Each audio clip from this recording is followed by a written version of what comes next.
Everyone, Judge Andrew Napolitano here for Judging Freedom. Today is Wednesday, November 26th in the U.S., the day before Thanksgiving, a festive and happy 4-day holiday weekend for all of us.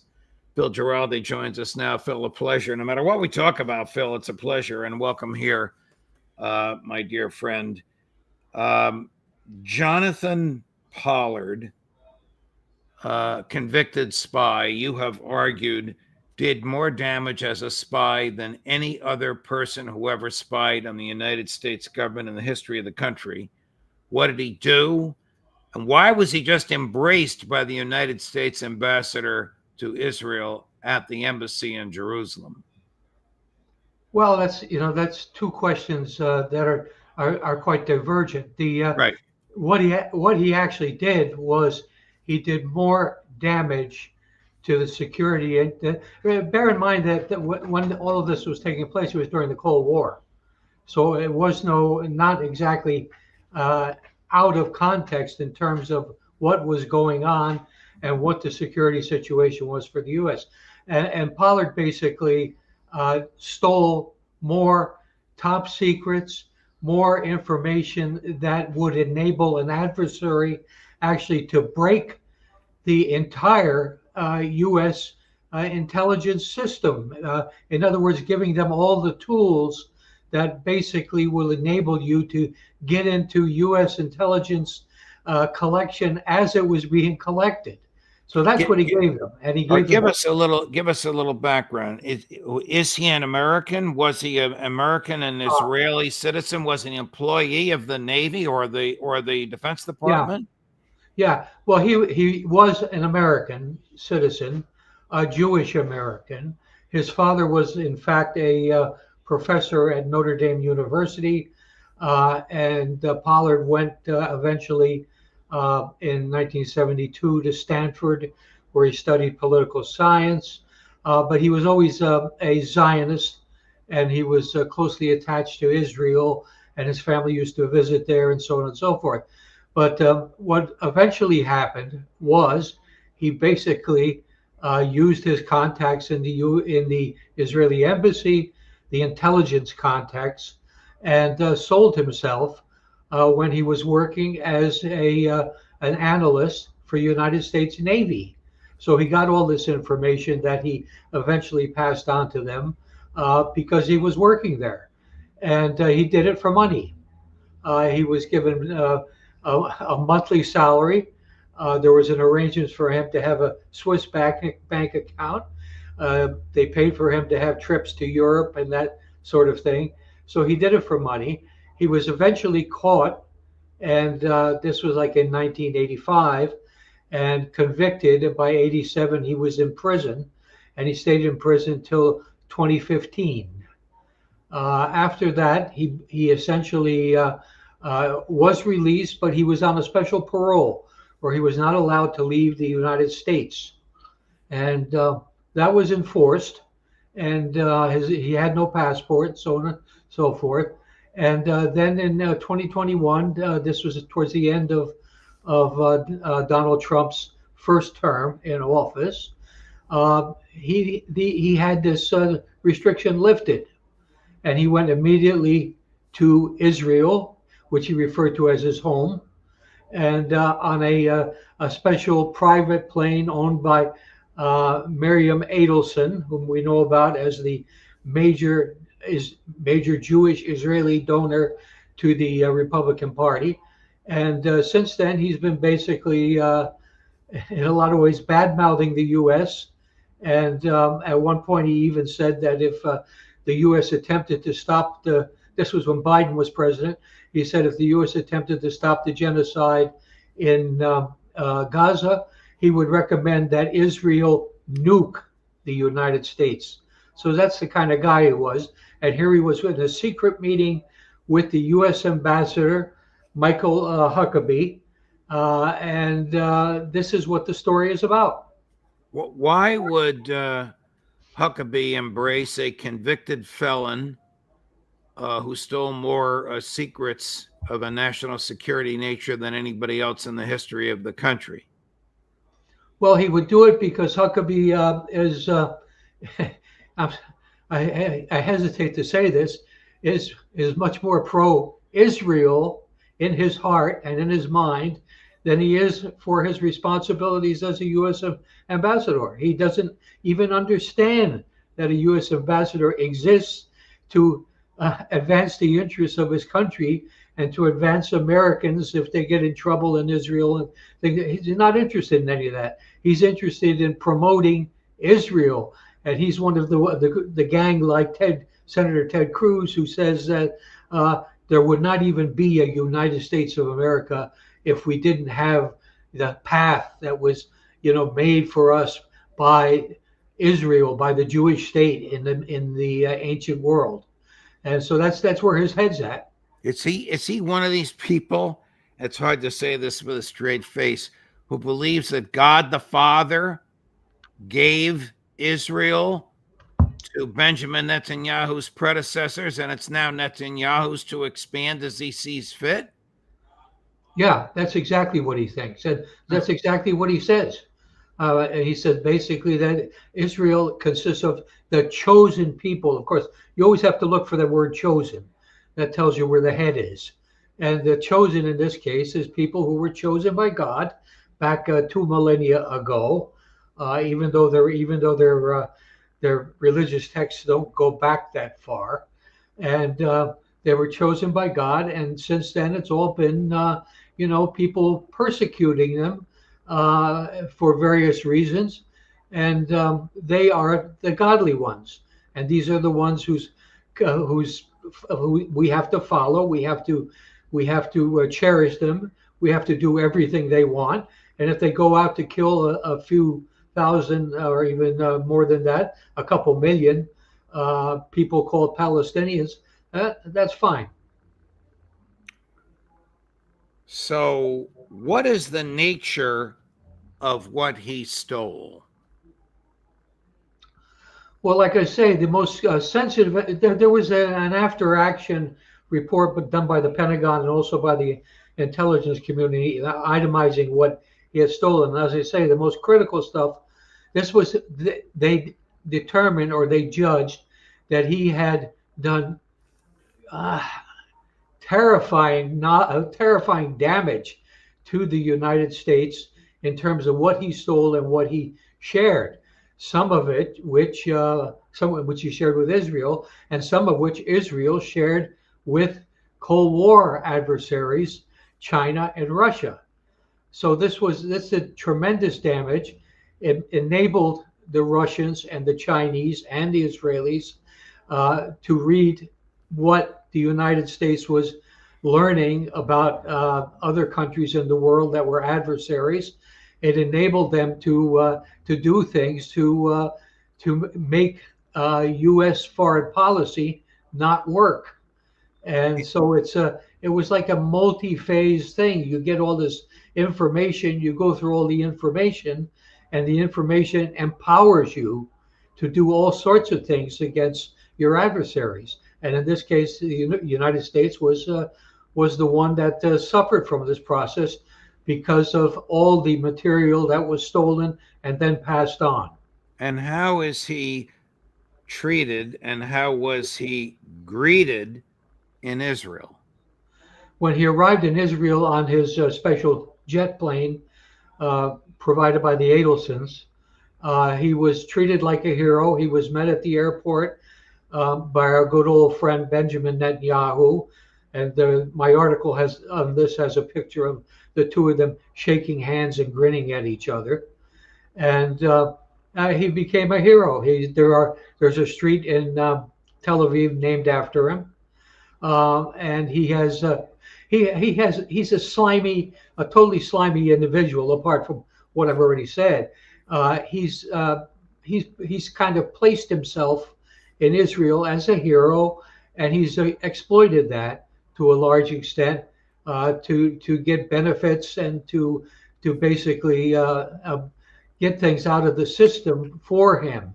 And to do that, of course, he's denigrated the United States, and he's basically going to be running, I understand, for the Knesset, for the Parliament of Israel, and that's his current game. And maybe the visit to talk to the U.S. ambassador was a way of gaining some points that he envisions in his mind. But certainly, in terms of the intelligence community here and in the military, it has done quite the opposite. The story is not making much headway in the Jewish-dominated mainstream media, but among kind of the circle where people are talking with each other and they come from intelligence or military backgrounds. We're all talking about it. Is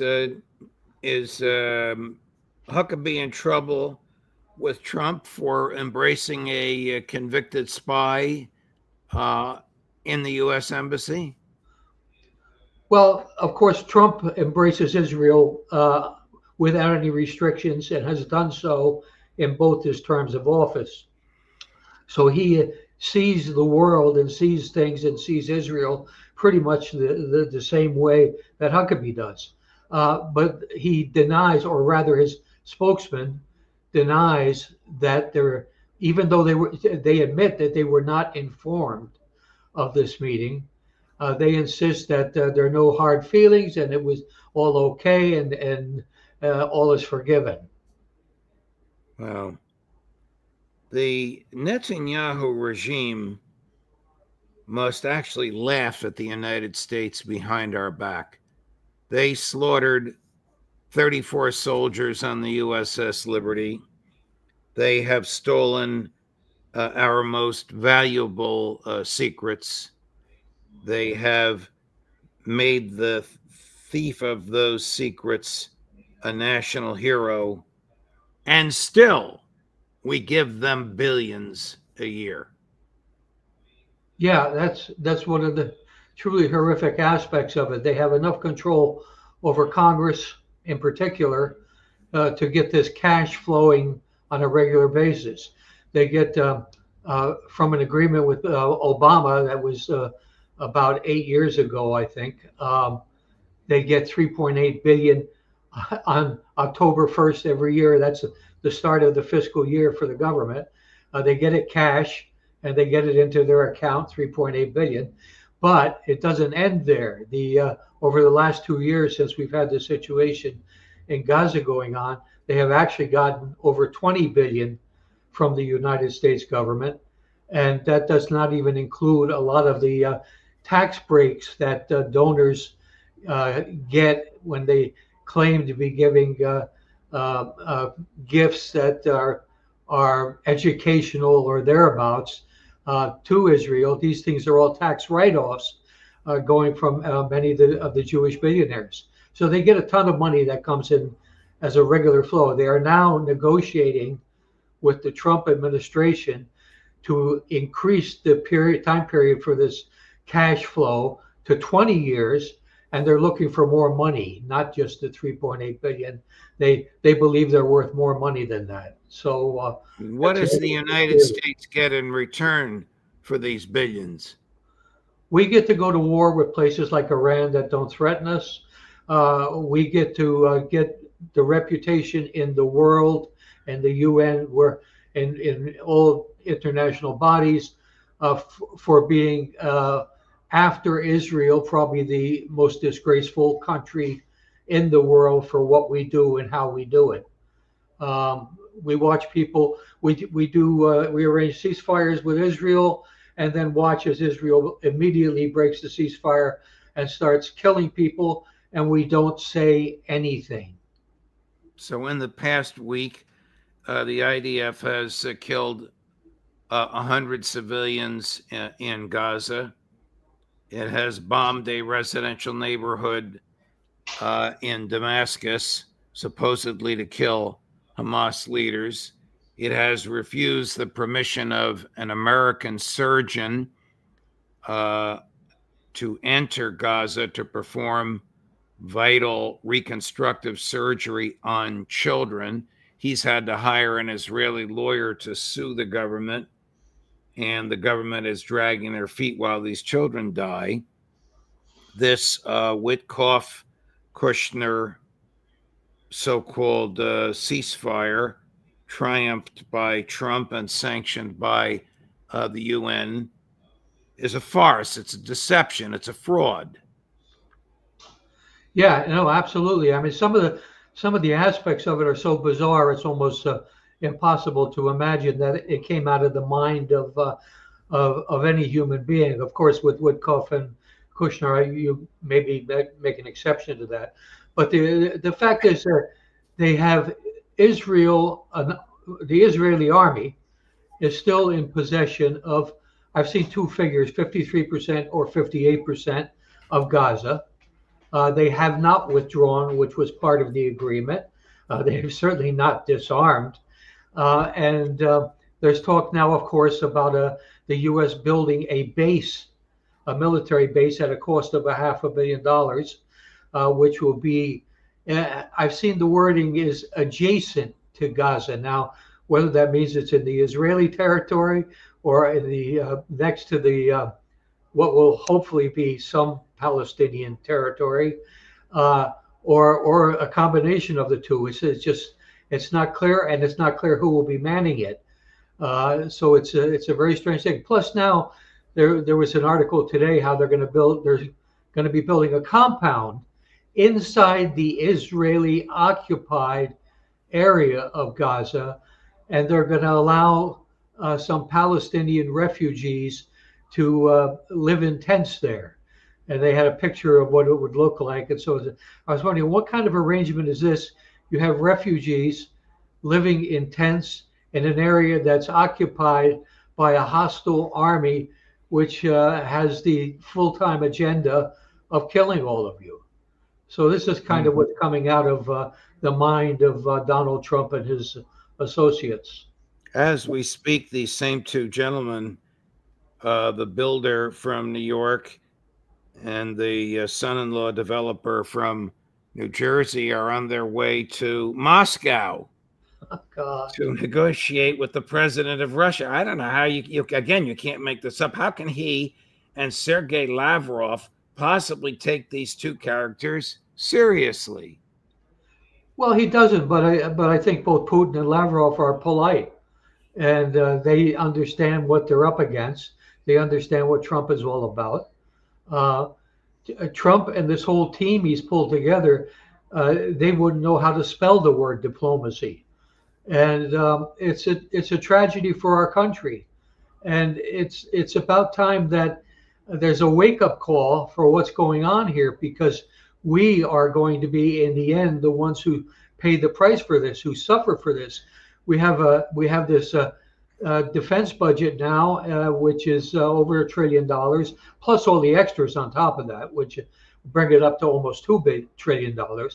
And we have a deficit, or we have a debt of 38 trillion, and our country is going down. And somebody has to wake up to this. Do we need another revolution, another civil war?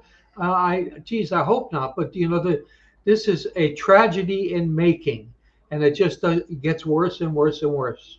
Speaking of a civil war, I mean, I see the dog. I see Rupert guarding your front door. Yes. Over your left shoulder. Yes, and Rupert is very reliable. So I would recommend, the enemies of the people not to try anything. God bless you. In your years of experience in the intelligence community and in the military, have you learned that it is unlawful to obey an unlawful order? Yeah, actually, that was when I was in the. It's kind of interesting. When I joined the CIA in '76, on the very first day, this was one of the things that the swearing the oath of loyalty to the Constitution, and we had a professor in from I believe it was actually from Harvard, who explained to us what every word meant. Right. And they went into it very carefully to tell us what an unlawful order was and what it meant. So listen, I had basic training, United States Army. I don't know if you were ever at this place, Fort Knox, Kentucky. Day 3, we had an explanation about you don't obey unlawful orders. So if your commanders tell you to murder an unarmed non-combatant, wouldn't that be an unlawful order? Yes, and you could refuse to do it. Ah, not in the view of this White House, because when senators and members of Congress make a truthful statement like you shouldn't obey an unlawful order, the president wants them executed. Yeah, because he claims they're committing treason. Uh, this is incredible. It's if you know if you or I were to write a novel about about this about the last couple of years, nobody would believe it. And it's just we're in a madhouse right now, and trying to straighten this out seems to be beyond the capability of the people who are in charge. They think they're doing the right thing, or I hope they think they're doing the right thing. But the fact is that everything they do just makes everything worse. And it's a So tragedy. if the president has, or Pete Hegseth has, or Pam Bondi, the Attorney General, has a legal opinion justifying these killings in the high seas, why won't they share it with us? Well, because they don't have it. Or it's so pedestrian that it would never bear up under even rudimentary scrutiny. I mean, this is, of course, the same office in the Justice Department that secretly told George Bush he could torture and secretly told Barack Obama he could use drones to kill Americans who were not engaged in violence and never charged with a crime in Yemen. Yeah, and then we had the under Obama too, the profile killing, where somebody walking across a field and carrying a rifle in Afghanistan, where everybody owns a rifle, you kill him. And this is you know we've been corrupted by the mindset that came out of 9/11.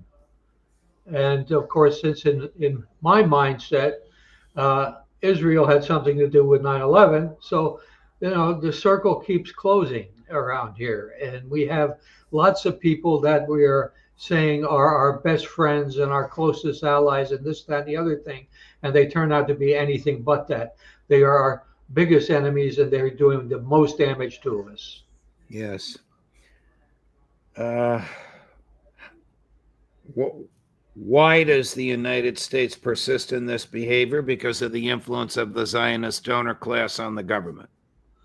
That's the biggest element, but it plays out in other ways too, because obviously the control of the media is something that helps to get this false narrative out that has driven a lot of this. And and they're all different levels of corruption in the government. The simplest one is, yeah, we give political donations, but there's also obviously we're seeing obviously in the various cases that are unwinding now that there was a lot of actual bribery and money going into people's pockets that were illegal. Wow. Phil Giraldi, thank you very much, my dear friend. No matter what we talk about, have a happy Thanksgiving. You and your family. We'll all take a break for a couple of days, and we'll look forward to seeing you next week. All right. Thank you. And happy Thanksgiving to you and yours. Oh, thank you very much, Phil.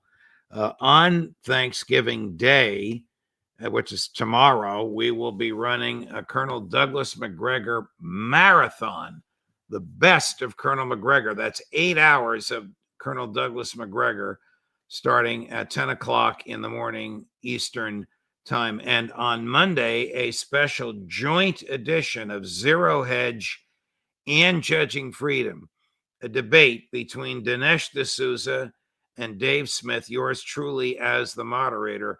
This will go on for about 90 minutes. After they make their opening statements, they will be questioning each other, and I will be questioning them, and they have each entrusted me with the mantle of neutrality, We'll see if I can maintain it, since I rarely agree with one of them and almost always agree with the other. Max Blumenthal was supposed to be with us today, but he will be with us instead next week.